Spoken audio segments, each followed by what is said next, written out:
Facing the wall, oftentimes facing the wall, literally and figuratively. That's what I remember. The hopelessness you feel in an abusive relationship is like facing a wall. In the midst of its circumstance, you can't see past it. Its torment can be so overwhelming, you know you can't go through it. The way of escape seems so far away, there's no way around it. The wall is fear. I lived in fear. Some couldn't imagine fear's terror staying continually like the blood flowing through my body to keep me alive. You can't see it, but it's flowing through me continually.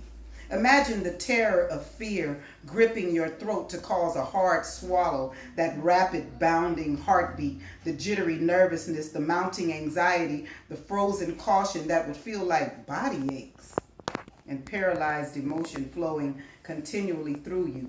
Nobody can see it, but you're living it. I would face the wall, hoping he wouldn't come home.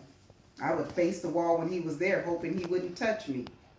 I would face the wall isolated, depressed, scared, confused, and very, very lonely. I never wanted my daughters to know how I was suffering, so I faced the wall so they would think I was asleep and wouldn't question why I was sad and crying. I faced the wall after he would fight me, hoping karma would meet him right outside the front door. Spent a lot of time facing the wall in my bedroom, thinking, crying, praying, planning, and healing. Like the prophet Hezekiah in Isaiah 38:2. He turned his face to the wall and prayed to the Lord. In order to speak through the heart of the victim would mean I had to revisit that dark, dismal place in my life's journey that for many years I chose to forget, the valley of the shadow of death. It saddens me. Now listen, I'm not at all the individual stuck in the past rehearsing the details of my trauma in search for sympathy. Not me. If I had my choice, I'd take it to my grave. God has found purpose for that pain and has positioned me to bless others by exposing myself. God is funny like that. His ways are not our ways. His thoughts are not our thoughts. He gives you beauty for ashes. After walking through the fiery furnace, I was not burned, nor did the flames scorch me. God turned what Satan meant for evil into good. The wall was a metaphoric dead end. Either I could continually face it going nowhere fast, or I could turn and go the other way. Easier said than done and difficult to do by myself. I started out embarrassed. I was so embarrassed. Embarrassed that somebody like me could be subject to domestic abuse. I thought enough of myself to know that I had no business participating in something like this. It was shameful. What kind of weak-minded, docile person would allow a lowlife to hurt them and control them? I remember thinking that about women that I knew were in abusive relationships. They are so stupid to stay. But if they choose to stay, they need their asses whooped. Is how I responded to those situations that I heard about secondhand. No pity for their hurt. No compassion for the constant criticism they endure. To find myself in an abusive relationship after saying the things I said and feeling the way I felt about victims, I was embarrassed because now it's me. I'm that girl. I hope nobody would ever find out that I was that girl too. I was embarrassed by the lack of quality in his character. I knew everybody could see that I was with a loser. I knew everybody noticed his immaturity and his insecurity. I knew that everybody felt that I could do better. I saw the side eyes. Where'd she get him from? What's more embarrassing is to be in an abusive relationship with someone so cutthroat that they abuse you publicly.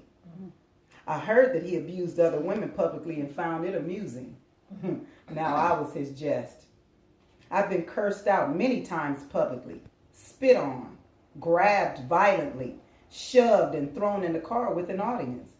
I was embarrassed for allowing it so many times. Ladies, the first time is too many times. It gut punched my spirit the first time I experienced being called a dumbass bitch, a motherfucker, a punk ass hoe. For one, I knew I was none of those things, but I felt like people witnessing this would believe I was.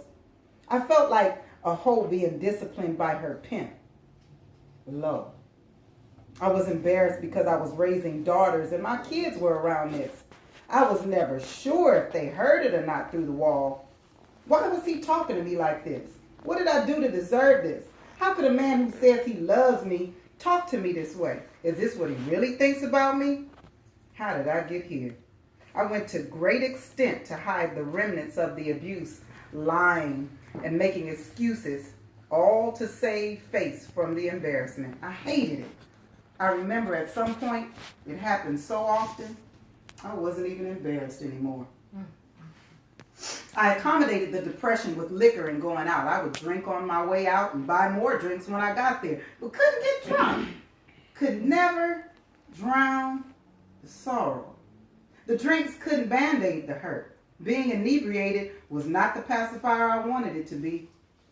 Going out most of the time by myself, trying to forget what was going on at home and hating to go back. Didn't feel like home. I felt safer out. Sex gave him a euphoria and I yielded to it for peace, but I felt dirty and cheap. I remember how gross it felt when he spilled himself into me. He would withdraw smiling and I turned to the wall disgusted. Is this what my life has come to?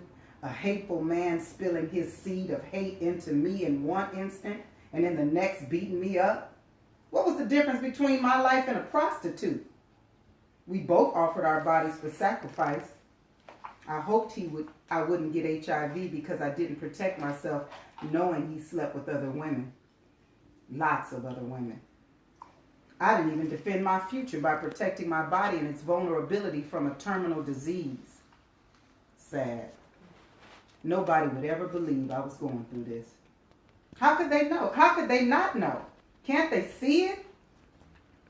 Well, I learned to dress up low self-esteem young, so I masked the depression well, sometimes fooling myself. Always dressed cute, hair always done, smiling while I'm out, but dying on the inside. I remember playing the music in my car real loud, trying to drown my thoughts, go somewhere else in the music. It was bounding therapy that I learned from my abuser. The depression began to feel like a physical sickness. I felt nausea all the time, lost my appetite a lot, was always aching, fatigued, and weak. The depression kept me glued to that wall. I had to get out to avoid suicidal ideation. The depression made me teeter between killing him or myself. I just couldn't muster the courage, so I faced the wall. At some point, I prayed my way out of depression and used all the energy I exerted in a depressive state to praise God. I shouted, closed up in my bedroom at the top of my lungs, shouting the victory as if it was over. I never cared if the neighbors could hear. I wanted to be free. I prayed for guidance, direction, protection, and peace. I prayed that God would make him leave without further harm to me and no harm to my girls. I prayed for strength and courage to make a move. Prayer works. I can only give God glory for seeing me through it all. 1 Corinthians 10 and 13 reminded me that I wasn't the only one going through this. It reminded me that God is faithful. It promised a way out, I believed. I understand the purpose in God allowing me to live with my choice and the grace to live through my choice. It was not a judgment on me because God knew my beginning. He knew I was ill-equipped. Nor was it a punishment to me because God knows the heart's true intent. He allowed me to go through because he knew I could, even when I didn't believe I could, for others to be strengthened, encouraged, healed, and even delivered from domestic violence. I learned it's never about you. Your adversity is always used as a model for the weaker ones about to go through, ones in it now, or even ones trying to get out. I'm not a victim, but rather a victor. God's hand is on my life. That blessed assurance comes with the promise of life after death. The understanding came with survival. I'm no longer ashamed of it because it is evidence of my resilience through God's supernatural power. It changed my perspective. Now I have a sensitivity to this pervasive societal ill. My compassion is toward the victim now because I understand the embarrassment, confusion, depression, loneliness, and self-loathe. I turned from the wall I once faced, but I didn't forget the heart of the one facing it. I speak through it. I know how it feels to be abused.